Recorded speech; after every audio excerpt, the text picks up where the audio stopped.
সময় হচ্ছে গতিশীল, আপনার জন্য সময় অপেক্ষা করবে না। সুতরাং সময়ের গতির সাথে আপনাকেও গতিশীল হতে হবে। আপনি এ কথা চিন্তা করার সুযোগ নাই যে সময় অনেক সময় আছে। আমাদের অনেকে জিজ্ঞেস করে বলছে, ভাই নামাজ পড়েন না কেন? বলছে সময় আছে, পড়বো। হজ করেন না কেন? সময় আছে, পড়বো, করবো। তিনি জানেনই না যে সময় আসলে নাই। সময় তো গতিশীল। সমুদ্রের পানি যেমন গতিশীল, কোথাও স্থির দাঁড়ানোর কোনো সুযোগ নেই।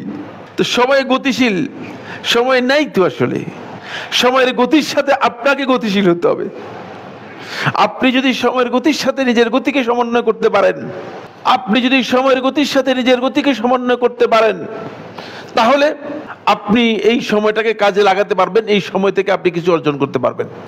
আর আপনি যদি সময়ের গতির সাথে নিজের গতিটাকে সমন্বয় করতে না পারেন, আপনি শুয়ে থাকেন, আপনি কাল গল্পের মধ্যে থাকেন, আপনি সময় আছে, আপনি আগামী কাল করবেন এই চিন্তার উপর আছেন, তাহলে সময় আপনাকে অনেক পেছনে রেখে সময় চলে যাবে।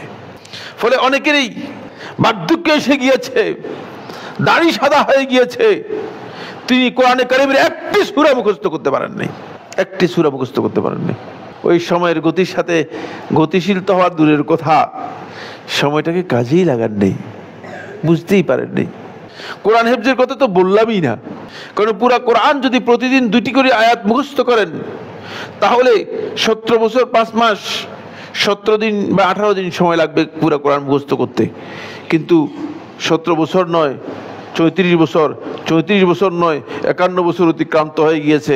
কোথায় মুখস্থ করেছেন? কোথায় কার কোরআন মুখস্থ হয়েছে? কারণ আপনি সময়ের সাথে গতিশীল হতে পারেন নাই, সময়টাকে আপনি কাজে লাগাতে পারেন নাই, আপনি ভুল করেছেন। ফলে সময় আপনাকে পিছনে রেখে চলে গিয়েছে, আপনি পিছনে অলসের মতো বসে আছেন। খেয়াল রাখতে হবে, যদি আপনি সময়ের পিছনে পড়ে যান, তাহলে আপনি সময় থেকে উপকৃত হতে পারবেন না।